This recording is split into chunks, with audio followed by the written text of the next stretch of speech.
आज सकाळी पहाटेच निघाले होते मम्मीकडे जायला. तसं आता उन्हाळ्याचे दिवस आहे त्यामुळे लवकर निघालं की नाही पोहोचतं पण लवकर आणि गरमीचा जास्त त्रास पण होत नाही. तुम्हाला तर माहीत आहे लिनिशा तर आधीच गेली आहे तिच्या मावशीबरोबर मामाकडे, त्यामुळे माझं मन तर आधीच पोचलं होतं गावी.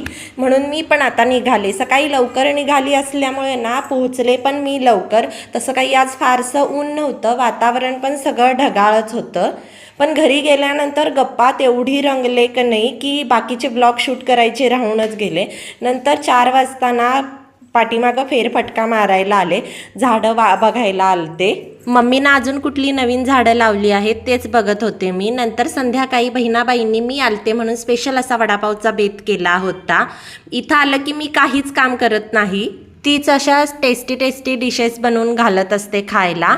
या मग तुम्ही पण गरम गरम वडापाव खायला. आणि तुम्हाला कसा वाटला हा माझा ब्लॉग मला नक्की सांगा कमेंटमध्ये. भेटू नेक्स्ट ब्लॉगमध्ये.